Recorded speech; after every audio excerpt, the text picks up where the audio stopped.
Deixa eu ver se a gente vai conseguir aqui. Tá, beleza. Deixa então eu abrir minha próxima aula. Claudinei. Que eu não postei, né, Adriana? Você vai brigar comigo aí, ó. Deixa eu abrir aqui. Claudinei. Pode falar. Boa noite. Eu queria tirar uma dúvida com você, mas na verdade sobre um epilético, Pode porque falar. eu assisti a aula e eu lembrei. Vamos lá. Porque eu queria saber qual que é a relação do topiramato que alguns médicos prescrevem para enxaqueca, para tratamento de enxaqueca. Uhum. Eu queria saber como que é essa ação em relação à enxaqueca do topiramato. Então, não só o topiramato, tá, Stephanie? Alguns médicos associam no tratamento de enxaqueca a própria carbamazepina, tá? Então, alguns médicos associam carbamazepina. Eu já vi casos de médico prescrever fenitoína também como tratamento adjuvante, né? E nós vimos que o topiramato, o que a carbamazepina faz? Eles vão interferir, né, antagonizar canais iônicos. Então, antagonizar canais de sódio ou canais de cálcio. A gente antagonizando esses canais, a gente bloqueia o potencial de ação. Só que no caso desses fármacos, a gente está bloqueando potenciais de ação, principalmente em neurônios, que a gente chama de neurônios nociceptivos, aqueles neurônios que conduzem à dor, tá? Então, se eu estou bloqueando esse potencial de ação no neurônio que conduz a mensagem para o nosso centro de dor, o paciente não sente dor, tá? Então, geralmente você faz uma combinação. O paciente usa fármacos para mexer nos vasos sanguíneos, né, na enxaqueca, por exemplo, tá? Um sumatriptano, um rositriptano, uma ergotamina, dihidroergotamina. Nós vamos estudar bastante dor, né, se Deus quiser, no próximo semestre. Eu uso esses fármacos para diminuir a dor. E eu entro com esse antiepiléptico não para controlar a epilepsia, mas para bloquear esses canais de sódio que vão conduzir a sensação de dor no paciente. Então, eu consigo ter um efeito cinético bem interessante, tá? Carbamazepina, a própria topiramato é muito usado nas inflamações nos nervos, né? A gente chama isso de nevralgias ou inflamações neuronais. Então, dor do nervo ciático, a dor do nervo trigêmeo, que é essa inervação que percorre a região da face, os analgésicos tradicionais não resolvem, tá? Muitas vezes nenhuma codeína, morfina, não vai ter eficácia nenhuma em dores neuronais. Já um antagonista de canais de sódio, como carbamazepina, topiramato, tem um resultado bacana no controle da dor, tá? Então, não se assustem, tá, pessoal? Se estiver na drogaria lá, vê uma receita de carbamazepina prescrita por um dentista, né? Ou topiramato prescrita por um dentista. Não, mas o dentista está prescrevendo anticonvulsivante? Não. Ele está prescrevendo aquele fármaco para controlar uma neuralgia do nervo trigêmeo do paciente dele. Tá bom? Tá bom, obrigada. Beleza, Stephanie? Tranquilo? Beleza. Então vamos, pelo menos começar, né? Nossa próxima aula. Vocês estão vendo aí minha tela? Nossa próxima e última aula, né? Puxa, nós falamos tanta coisa esse semestre, hein, pessoal? Estou lembrando aqui, nós começamos conceituando fármaco, droga, medicamento, né? Passamos por formas farmacêuticas, via de administração de medicamentos, caímos de braçada, né, na farmacocinética, absorção, distribuição, metabolização, eliminação. Depois fomos para o sistema nervoso autônomo, né, que já é assunto da nossa segunda etapa. Vimos tudo de simpático, parasimpático, e fechamos aí com o sistema nervoso central, né? Vimos os antidepressivos, os ansiolíticos, os antiepilépticos, os antipsicóticos, e falta para a gente poder fechar com chave de ouro, né, as doenças neurodegenerativas, tá? Uma outra classe de fármaco que atua aqui, que são os analgésicos opioides, mas aí a gente vai deixar para estudar quando a gente vai estudando inflamação e dor. Aí a gente estuda os opioides, tá bom? Beleza, então o próprio nome já diz, pessoal, são doenças neurodegenerativas. O que significa? eu vou ter um distúrbio neuronal que vai piorando com o passar do tempo, né? A gente tem uma degeneração de neurônios, tá? Então, isso vai trazer problemas, né, para o dia a dia do paciente. Então, eu tenho uma perda progressiva e irreversível de neurônios. Vocês já estudaram, neurônio é uma célula que não se regenera, né? Matei o neurônio, acabou, ele já era. E essa perda é progressiva, começa de forma bem inicial, primordial, e com o passar do tempo, isso se torna mais grave, né? Se torna mais perceptível. Isso vai acontecer em algumas regiões específicas do sistema nervoso central, tá? Não é no sistema nervoso central inteiro, em regiões determinadas do sistema nervoso central. E leva um desenvolvimento tardio, né? Não é na infância. Isso tem uma relação direta com a idade também do paciente, tá?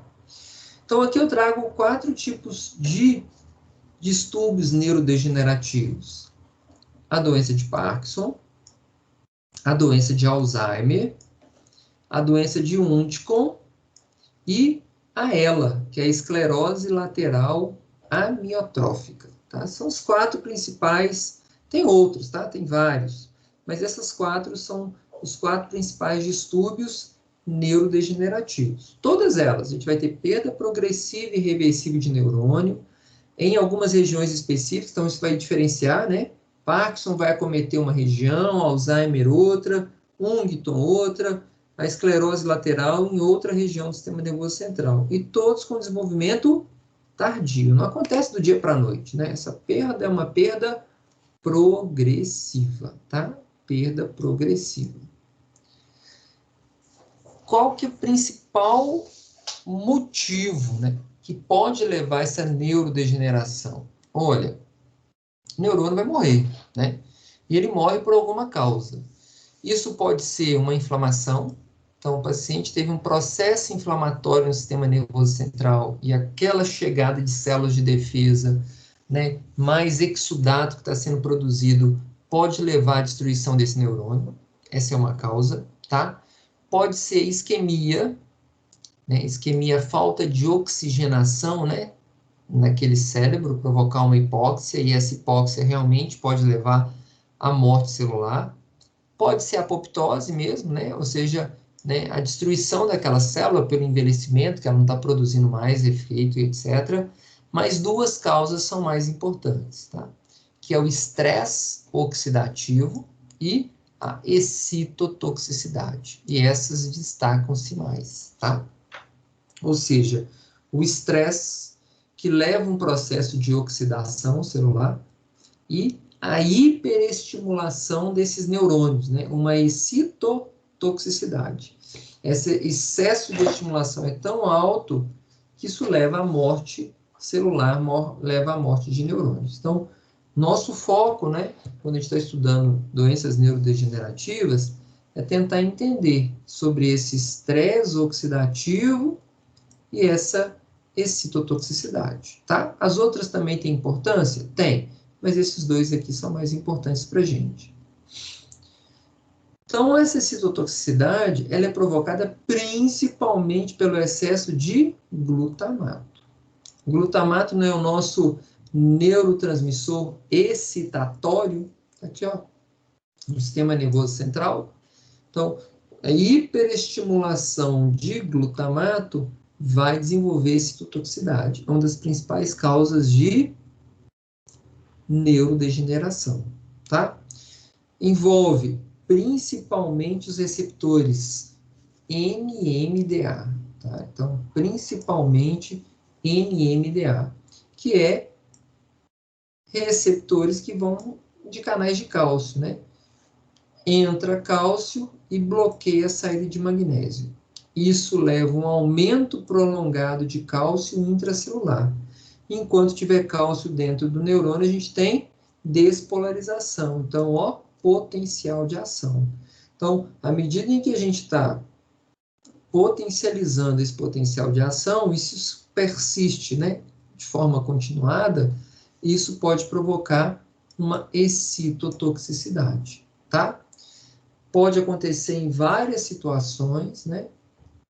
Várias condições patológicas, como, por exemplo, a isquemia cerebral. Então, né, a falta de oxigenação pode levar a um aumento de glutamato no sistema nervoso central. E a gente já viu que glutamato, a gente tem ele, né, neurônios glutamatérgicos em várias áreas do nosso sistema nervoso central, tá? Então, aqui a gente tem vários mecanismos que podem ativar esses canais de cálcio, tá? Pode ser enzimas, ativação de proteases, né? Enzimas que degradam proteínas. Pode ser a formação de radicais livres, e a gente está falando aqui de estresse oxidativo, né? Então, a formação de radicais livres. Pode ser a peroxidação lipídica, que também pode provocar esse estresse oxidativo, e etc. Ou seja, tem muita causa que pode estar levando e que muitas das vezes a gente ainda não sabe o motivo propriamente dito, tá?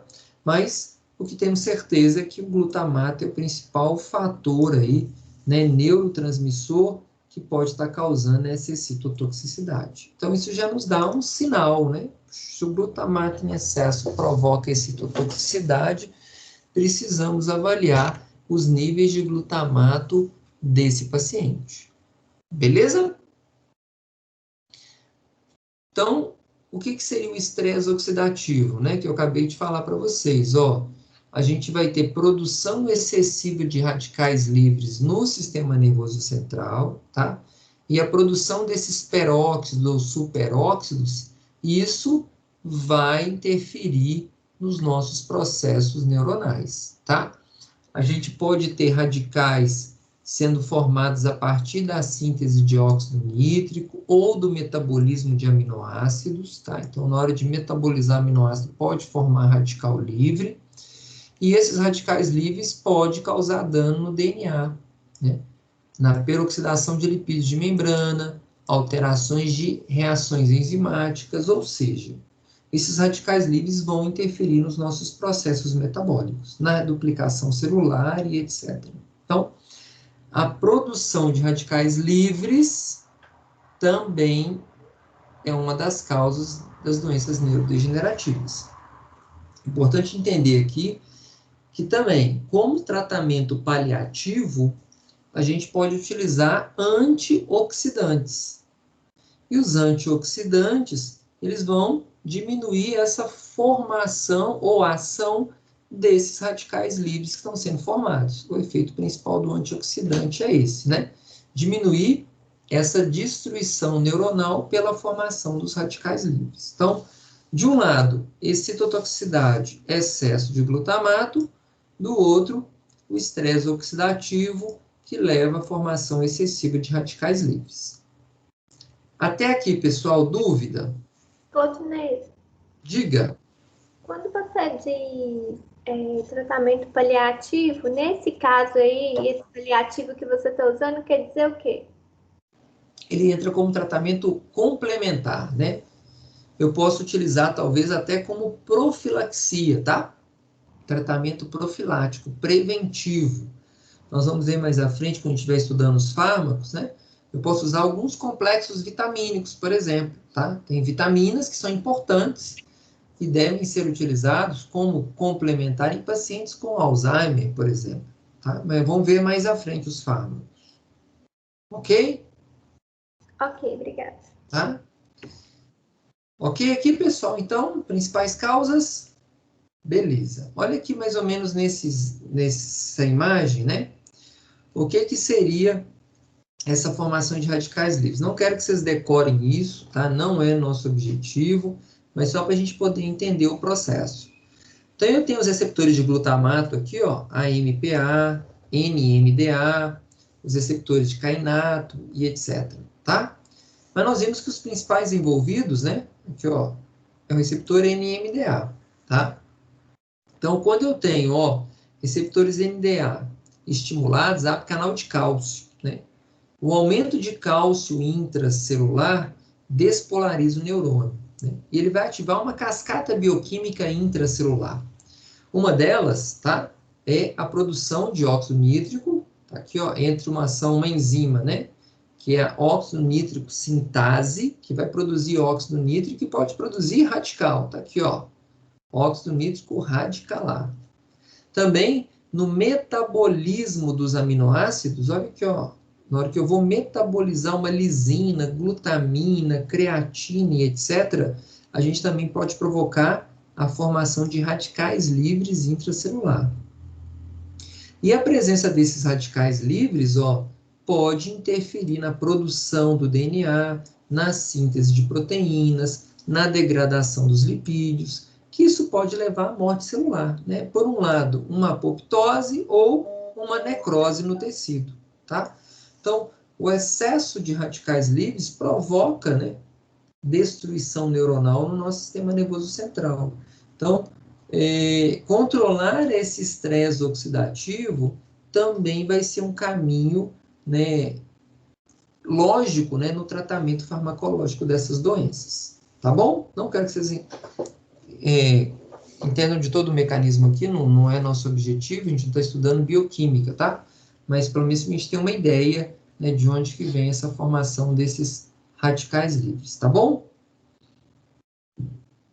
Então, olha, entre essas 4 doenças, como a gente falou, elas são localizadas, a doença de Alzheimer, ela vai levar uma destruição neuronal na região do hipocampo, tá?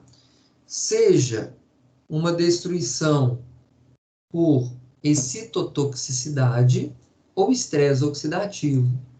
E quando eu tenho essa perda neuronal na região do hipocampo, o paciente vai apresentar um déficit de memória, né, e uma disfunção cognitiva, que são os 2 principais sintomas do mal de Alzheimer, né? A perda da memória e a perda da cognição. Se é um paciente que tem mal de Parkinson, tá? Ou mal de Huntington, são dois síndromes bem semelhantes, isso afeta principalmente o gânglio da base, né? Essa região basal. E aqui é a nossa região do controle dos nossos movimentos. Então, a destruição desses neurônios nessa região vai comprometer os movimentos desse paciente, tá? Perda dos movimentos, bradicinesia, né? E etc., que a gente vai ver daqui a pouquinho. E se a perda neuronal é na medula espinal, tá? Isso vai levar a uma fraqueza na musculatura esquelética, que é a ELA, tá? Então, a esclerose lateral amiotrófica, a gente tem uma destruição neuronal na própria medula, né? E isso vai levar a uma fraqueza muscular acentuada, dificuldade de contração da musculatura por esses pacientes que apresentam esse distúrbio. Ok? Então, é localizado, né? Alzheimer vai afetar uma região, que é o hipocampo, o Parkinson afeta outra, e a ELA afeta outra área do nosso sistema nervoso central. Beleza? Tranquilo aqui? Sim? Quem vai afetar a destruição neuronal?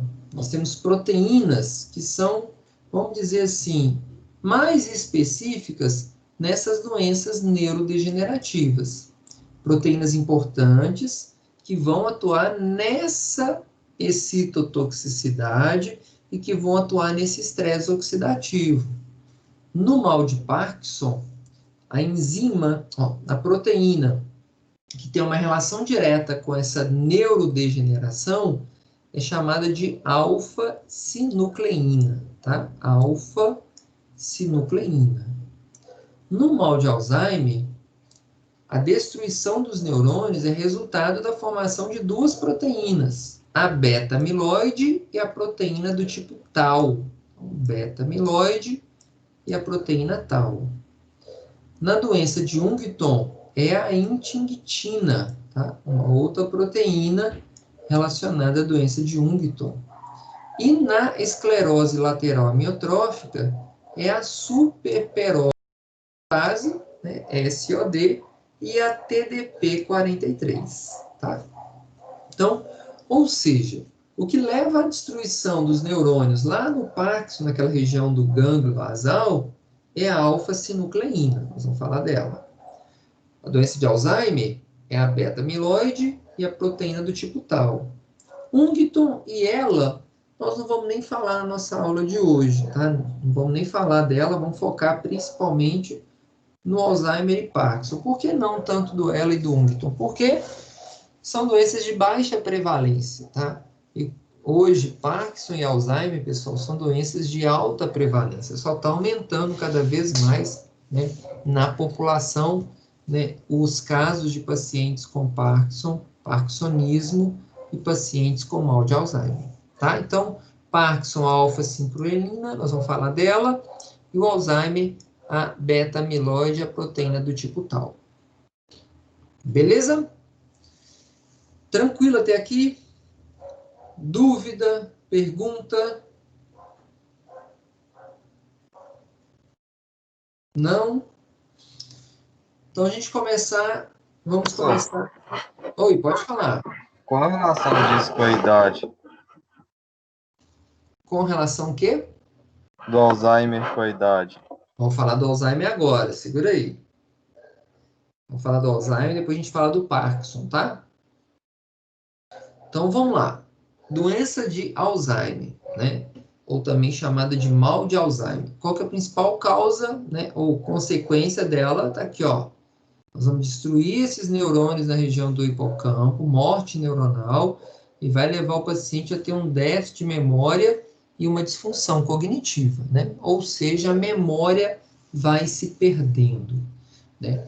O paciente tem uma perda da memória recente, inicialmente, e a memória tardia continua preservada. Então, o paciente esquece o que ele fez ali naquela hora, mas aquilo que já aconteceu há muito tempo, ele ainda lembra dessas coisas, né? Ele esquece o nome da pessoa que falou para ele naquele momento, mas o nome das pessoas que ele já convive há muito tempo, ele ainda preserva isso, em uma das fases do Alzheimer. Afeta a cognição, então, a capacidade de cálculo, de manipular alimentos, talheres, tudo isso tende a se perder, né, com o passar do tempo. Então, olha, quais são as características de um paciente que tem doença de Alzheimer? Então, ele tem um comprometimento dessas habilidades cognitivas, tá? Então, a capacidade de pensar, de calcular, um dos testes, né, clássicos aí de Alzheimer, a gente faz o teste do relógio, né? Pede o paciente que está com as características de Alzheimer para desenhar um relógio, puxa, ele não consegue, né? Colocar aquela sequência numeral, 1, 2, 3, 4, fazer os ponteiros do relógio, colocar o ponteiro nos números certos, ele não consegue. Então, tem uma perda dessas habilidades cognitivas, né, relacionadas à concentração. E ela tem uma progressão gradual ao longo do envelhecimento. Então, tem pessoas que são diagnosticadas, talvez de uma forma mais precoce, né, com seus 60 anos, e com o passar do tempo, ela vai piorando, né? Então, é uma progressão gradual ao longo do envelhecimento. Como eu disse, o paciente tem perda da memória recente, então aquilo que aconteceu naquela hora, geralmente acontece sim, paciente com Alzheimer. Como é que você chama? Claudinei. Você passa ali questão de 30 segundos. Ela vai e te pergunta de novo, como que você chama? Claudinei, já esqueceu. Ou seja, questão de minutos, segundos, ela já não consegue mais concentrar e lembrar daquilo que aconteceu imediato. Também tem perda das habilidades visuais e espaciais, né? Noção de tempo e espaço, tá? Isso perde. Habilidade de cálculo, né? Então, muitas das vezes, quando você vai fazer testes também para ver se o paciente tem Alzheimer ou não, é fazer cálculos matemáticos, tá? Continhas simples e básicas, o paciente de Alzheimer, ele tem dificuldade de lembrar. E uso de objetos e ferramentas comuns. Como eu disse, a manipulação de uma colher, né, para poder se alimentar, a gente chama isso de aprasia idiomotora. Ele não consegue mais comer por si só. Então, isso vai acometendo com o tempo, tá, pessoal? E o paciente apresenta morte, né, principalmente pelas complicações de imobilidade. Ele não morre do mal de Alzheimer, tá? Aí vai ter uma flacidez muscular tão intensa, né, que é essa apraxia, que muitas vezes ele já não consegue deglutir mais. Então, o paciente não consegue mais engolir, acaba tendo que usar uma sonda, né? Ou o paciente vai ter aspiração, pode ter pneumonia. Então, a complicação da imobilidade, vai ficar na cama, não consegue andar mais. Então, ele vai, ó, tendo uma perda gradual com o tempo, tá? E a gente só consegue fazer o diagnóstico definitivo pós-morte, né? Analisar o cérebro desse paciente e ver o quanto esse cérebro foi prejudicado. Porque quando eu faço uma análise, né, pós-mortem, a gente vai ver uma atrofia do córtex cerebral, é a região mais afetada de quem tem Alzheimer. É no córtex cerebral que a gente tem grande quantidade de neurônios colinérgicos, tá? E aí a acetilcolina tem uma importância muito grande, né, nos pacientes com mal de Alzheimer. Então, quando eu olho o cérebro de um paciente, né, que morreu de Alzheimer, a gente vai ver uma atrofia da região do córtex, perda de neurônios, então, cortical e subcortical, tá? Fica uma região atrofiada. Também a gente vai achar nesse cérebro desse paciente alguns achados patológicos importantes, que seria a presença de placa senis alfa-beta, emaranhado neurofibrilar. Isso é acúmulo daquelas duas proteínas, beta-amiloide e a proteína do tipo tal. Então vai ter um tanto de neurofibrila, uns amaranhados de neurofibrila, né, bem próximo dos neurônios, né? Isso é acúmulo de proteína. Nós vimos aqui, ó, Alzheimer, proteína beta-amiloide e a proteína do tipo tal, tá? Então é muito comum isso. Também, depósito abundante dessas proteínas na região do hipocampo, como a gente disse aqui, ó, é a região do hipocampo que vai ser destruída, né? Muito afetada. Então, eu tenho acúmulo dessas substâncias na região do hipocampo e no córtex, tá? Se eu estou destruindo muito córtex, tem muito neurônio colinérgico, vai ter pouca acetilcolina. Se eu estou destruindo neurônio colinérgico que libera acetilcolina, o paciente apresenta baixa liberação de acetilcolina, tá? Envolve também outros neurotransmissores, mas o principal vai ser a acetilcolina. Também, paciente que tem Alzheimer, ele tem uma produção de apoproteína E4 muito elevada, né? Essa apoproteína, pessoal, ela é muito importante no transporte de gordura do corpo, tá? Pacientes que apresentam Alzheimer têm uma produção dessa ApoE4, que é uma lipoproteína, né, muito importante no transporte de colesterol. Então, o paciente tem um risco de 3 vezes maior de desenvolver a doença. Então, pacientes que têm hipercolesterolemia, isso é certa parte, um fator de risco para desenvolver mal de Alzheimer, tá? E, como eu disse, ele vai ter uma perda de neurônios, né? Particularmente dos neurônios colinérgicos, tá? Então, vai afetar realmente a liberação de acetilcolina. Ok até aqui, pessoal? Professor, Diga. essa atrofia no córtex cerebral vai acontecer nos dois lobos ou só de um lado? Geral, tá? Pega o córtex cerebral do paciente todo. Vou mostrar para vocês aqui alguns eletroencefalogramas, né, para a gente entender isso, mas começa pequenininho. Então, uma das formas de diagnosticar, né, essa atrofia é fazer eletroencefalograma. Vamos olhar o cérebro desse paciente. Então, muitas vezes começa numa região pequena e, com o passar do tempo, vai só atrofiando e acaba atrofiando todo o córtex cerebral do paciente, tá? Então, é neurodegenerativo. Começa pequenininha, a tendência é espalhar para toda a região, tá? Beleza? Mais alguém, pessoal? Dúvida? Pode falar. Enquanto eu estou só pesquisando uma coisinha aqui, pode falar. Não, eu só queria saber se tem pessoas que costumam falar que, para pessoas que leem muito, muitas pessoas falam assim, elas acabam não tendo mal de Alzheimer, ou então retarda o processo se a pessoa for ter um mal de Alzheimer. Isso é verdade, de estimular o Sim, cérebro? nós vamos falar daqui a pouquinho, tá? O que que a gente tem de formas aí de prevenir, né, o mal de Alzheimer. Nós vamos falar dela, tá? Ok. Mas é sim, forçar a memória é muito importante, Valeu. ok? Eu quero aqui, pessoal, só aproveitar que eu lembrei, para mim não esquecer. Tem um filme na Netflix que é muito legal. Ele chama Viver Duas Vezes. Vou anotar aqui, ó. Alguém já assistiu?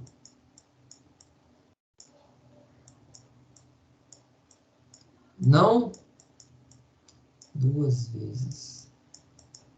Quem tiver Netflix em casa ou tentar procurar aí no YouTube, assistam isso, tá? Mostra a história de um professor, né? E esse professor foi desenvolvendo mal de Alzheimer. Então fica muito claro, pessoal, tudo isso que eu estou falando aqui para vocês, tá? Das características da doença, né?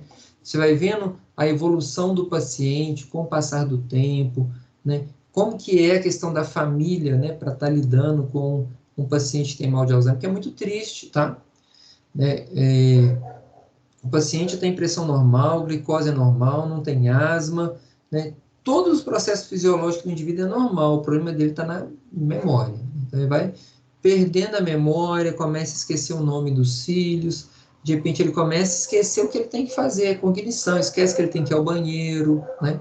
Aí faz xixi na roupa, faz cocô na roupa, já não sabe mais o que é comida, come coisa estragada, se vê um cocôzinho ali, acaba comendo um cocô pensando que é comida, perde, vai perdendo a noção, né, do que acontece. Então, é uma doença que afeta muito a família, né? A família sofre muito com o paciente. O paciente, muitas vezes, chega numa certa idade da doença que ele já não sabe de mais nada, mas a família vai vendo aquela perda do seu ente querido, do pai, da mãe, da avó, do avô, do tio, né? Com o passar do tempo. Então, é um filme muito legal, bastante emotivo, eu deixo aí como dica para vocês, tá bom? Claudinei, Pode falar. com isso que você está falando do Alzheimer, referente à família, lá na drogaria a gente bolou um plano de apoio à família, que é a que mais precisa, principalmente ao cuidador, que geralmente é esposa, é filho. São eles que precisam geralmente de assim, às vezes eles vão lá, conversam com a minha esposa, que é farmacêutica, eles querem desabafar. É eles que a gente precisa ter um cuidado maior, porque eles começam também a tomar vários fármacos para depressão, para ansiedade, para insônia.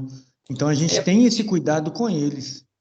Não é fácil, viu, Anderson? Então, assim, o cuidador, né, ele tem que estar muito bem de saúde, né, porque senão ele adoece junto, né, como você bem Sim, falou, e adoece mesmo, tá? Hoje, para algumas famílias, é muito fácil, né? Eu pego o paciente com Alzheimer e coloco ele numa casa de recuperação de idosos. E aí a gente se afasta ele do convívio. Aí ninguém na família adoece, mas eu não sei, aí é percepção familiar, né? Eu já acho a pessoa que, sei lá, minha mãe, meu pai, que me deu a vida, né? Que fez eu crescer, que me ajudou, e todos os meus dias eu vou abandonar ele agora e deixar ele isolado no outro local.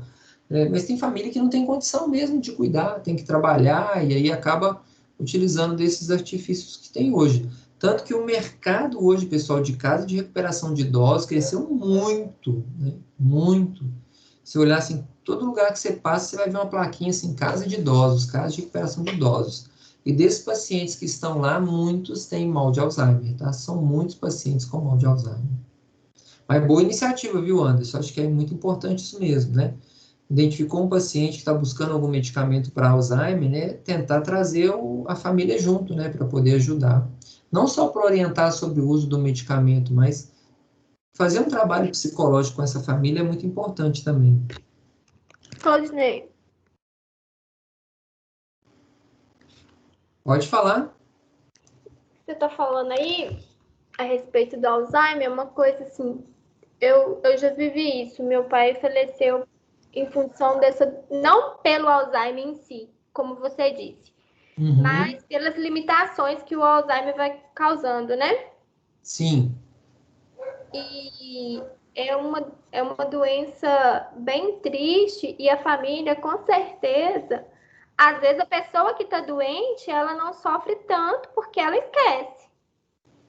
Mas quem está vivendo ao lado, realmente, eu não tive na época, mas eu acho que a pessoa precisa de um apoio psicológico, sim, porque ela fica muito abalada.